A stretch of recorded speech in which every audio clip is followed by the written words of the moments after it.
Siempre se nos dice que México es una de las primeras economías del mundo.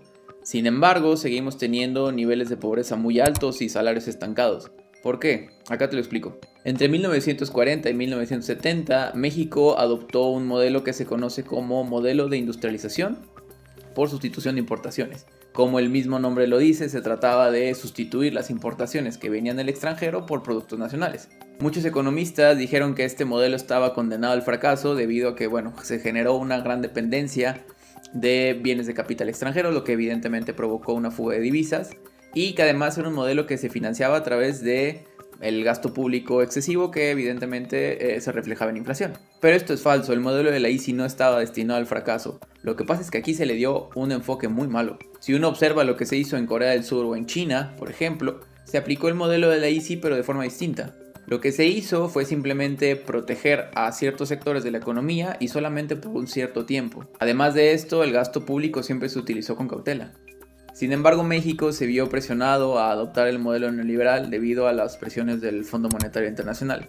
Porque sí, el neoliberalismo sí existe, y la principal diferencia entre el neoliberalismo y el liberalismo clásico es que los nuevos liberalismos consideran que las categorías de la economía política son naturales y eternas.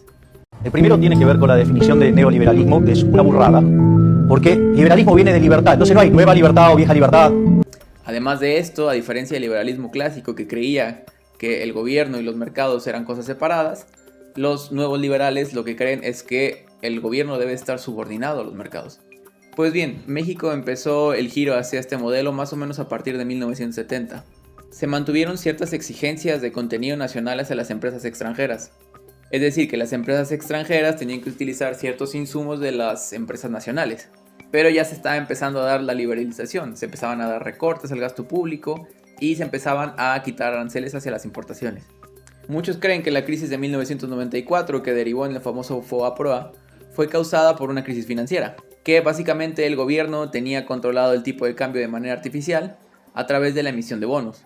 Pero esto es falso. Si uno revisa los estudios de Kim, se va a dar cuenta que desde 1980, que es cuando ya se empieza a aplicar el modelo neoliberal de forma más fuerte, la productividad ya empezaba a caer en todo el país y los niveles de pobreza empezaban a aumentar. Y esto obviamente derivó en una crisis financiera. Es como los que creen que la crisis de 1929 fue la crisis de un solo año, y que fue causada solamente por cuestiones financieras. De Sasname, ¿en qué consistió la Gran Depresión a grandes rasgos? ¿Qué fue? La Gran Depresión fue una situación en la cual, luego de un crack en la bolsa, se generó una crisis que se derivó en un aumento en la demanda de dinero y una fuerte caída en el... Bien, eso es falso, es no tener ni perspectiva ni histórica ni mucho menos económica. La crisis de 1929 ya se venía cocinando desde principios de siglo. La productividad en Estados Unidos ya estaba cayendo, sobre todo en el sector agrícola. Y obviamente en algún momento la gente se dio cuenta que las acciones de muchas empresas estaban sobrevaloradas, lo que derivó evidentemente en una crisis financiera. Pues bien, aquí en México sucedió algo similar. En 1994, cuando se da la firma del Tratado de Libre Comercio, se consolida este modelo neoliberal. Y con el Tratado de Libre Comercio es donde empiezan los problemas, porque este tratado nos condicionó a un modelo de maquila y exportación, que se basaba sobre todo en actividades de ensamblaje. Y estas actividades de ensamblaje pues implican salarios bajos. Básicamente las empresas extranjeras se les dejó hacer lo que ellas quisieran. Y pues obviamente ellas decidieron simplemente dedicarse al ensamblaje aquí en México. Además de esto, todas las redes de proveedores locales fueron destruidas. Dado que las empresas extranjeras ya no tenían que utilizar insumos mexicanos, pues básicamente lo que hicieron fue generar redes de proveedores internacionales. Y obviamente muchísimos empleos indirectos fueron destruidos. Ojo, no estoy diciendo que todas las empresas extranjeras se dediquen únicamente al ensamblaje. General Motors, por ejemplo, tiene centros de investigación y desarrollo. Tampoco estoy diciendo que el Tratado de Libre Comercio no haya tenido sus beneficios, porque es verdad que, a través de recortes brutales, pero se logró una cierta estabilidad macroeconómica, una diversificación de las exportaciones y una moneda estable a través de la entrada de dólares genuinos que vienen de las exportaciones. El problema es que casi todo lo que exportamos, que casi todo va a Estados Unidos, son bienes ensamblados, de bajo valor. Y esto implica salarios bajos. Por el contrario, lo que hicieron Corea del Sur, China, Singapur, fue concentrarse en los sectores de alta tecnología, que implican salarios altos. ¿Por qué? Porque las industrias de alta tecnología demandan obreros altamente capacitados. Pero aquí es donde viene la parte más importante. Estas empresas de alta tecnología generan efectos de arrastre en toda la economía. Literalmente arrastran a toda la economía. ¿Por qué? Porque generan redes de proveedores locales, nacionales. Y no cualquier tipo de redes de proveedores locales.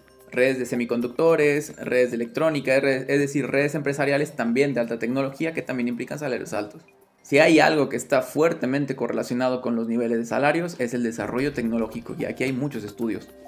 Claro que evidentemente para México no es tan fácil, dado que Estados Unidos no quiere otro competidor industrial. Sin embargo, ya necesitamos cambiar de modelo. Este modelo ya se agotó.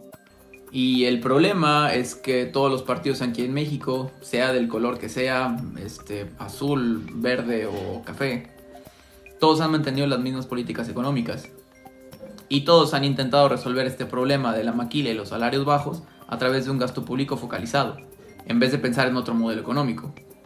Y parece ser que el gobierno actual no tiene intenciones de cambiar este modelo.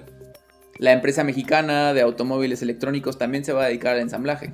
Y es que el Producto Interno Bruto en México está completamente maquillado, porque lo que se cuenta dentro del Producto Interno Bruto son los bienes finales.